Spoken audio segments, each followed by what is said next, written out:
Labas, šiandien jau 5. mūsų susitikimas iš 8 video serijos apie universalius dėsnius ir šiandien apie absoliutaus potencialo dėsnį.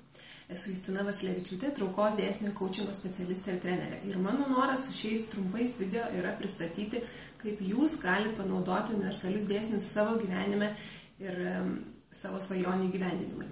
Taigi, absoliutaus potencialo dėsnis skamba taip, kad kiekvienas mūsų, kaip šaltinio energijos dalis, kaip šitos visatos dalis, esam grynas, absoliutus, neribotas potencialas. Ir ką tai reiškia? Tai reiškia, kad jeigu mums kilo kažkokia tai idėja, jeigu mes kažką sugalvojam, mes galim tai turėti.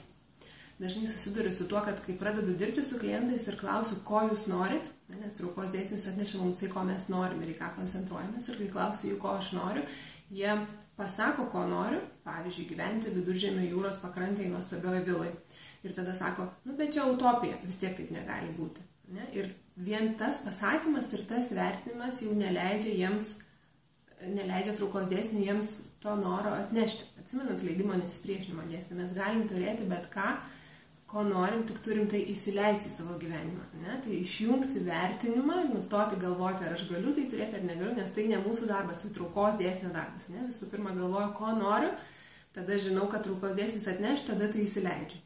Kitas pavyzdys, kad jeigu mes pamatom, kad kitas žmogus kažką turi, ko mes norim, ne, gyvenimo būdą, šeimą, santykius, tą pačią Viduržemio jūrą, ne, ar bet ką, kas mus žavi ir mes norim irgi tai turėti, tai mes irgi galim tai turėti. Kiti žmonės tarnauja mums kaip įkvėpimas, kaip pavyzdys, kad visi galim turėti tai, ką norim. Bet jeigu matydami, kaip kiti žmonės gyvena, pradedam jausti, jeigu pastebit, kad jums kyla pavydas ar susierzinimas, kodėl tie žmonės tai turi, o aš neturiu, jeigu kyla pyktis ar bet kokia kitokia panašia emocija, tai irgi rodo, kad jūs nuėjote į pasipriešinimą. Ne? Ir tada tai negali pas jūs ateiti, nes jūs esat pasipriešinime ir neleidžiat, blokuojat viso to ateimą jūsų gyvenimą. Turiu jums istoriją. Vakar turėjau coachingo sesiją su Jovita. Coachingo sesijos yra konfidencialios, bet šį kartą Jovita leido man pasidalinti jos istoriją, ačiū jai. Ir Jovitos klausimas buvo, jinai yra šiuolaikinė sėkminga moteris, gyvenanti aktyvų gyvenimą ir šeima, vaikai, darbas, komandiruotės, reikalai. Ir jinai sako, aš tiesiog neturiu laiko rūpinti savo kūnu, neturiu kada pasportuoti. Ir jaučiu nuovargį, pradeda skaudėti nugarą ir nežinau, kaip padaryti, nes aš tiesiog galvoju, kad neturiu laiko. Ir per coachingo sesiją mes kalbėjome apie tai, apie gausos dėsnį, apie tai, kad visko yra pakankamai ir laiko yra pakankamai viskam, ką mes iš tikrųjų norim padaryti. Ir pagal šiandieninį absoliutaus potencialo dėsnį mes galim patapti bet kuo, ko norim.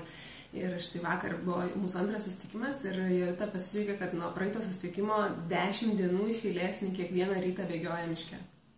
Jis sako, taip niekas nepasikeitė, pasikeitė tik tai, kad aš supratau, kad aš galiu tai turėti.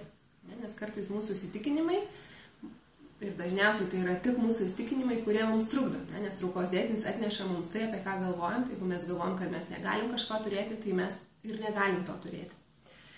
Taigi, šituo video noriu pakviesti jūs, dažnai paklausyti savęs, ko aš noriu ir geriausia pasimkit sąsiuvinį ir rašiklį ir rašykit. Rašykit, ko aš noriu ir žinokit, kad pagal absoliutaus potencialo dėsnį jūs galite tai turėti.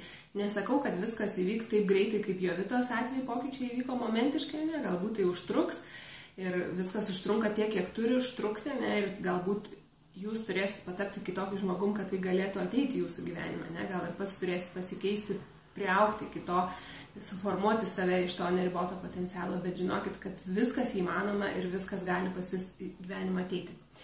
Ir tai tokia mano žinutė apie absoliutaus potencialo dėsnį. Tai jau 5. mūsų susitikimas, liko dar 3, likite prisijungę, parašykit man komentarą, žinutę, kaip jums sekasi, ką pritaikėt, ką atradot, ką pamatėt.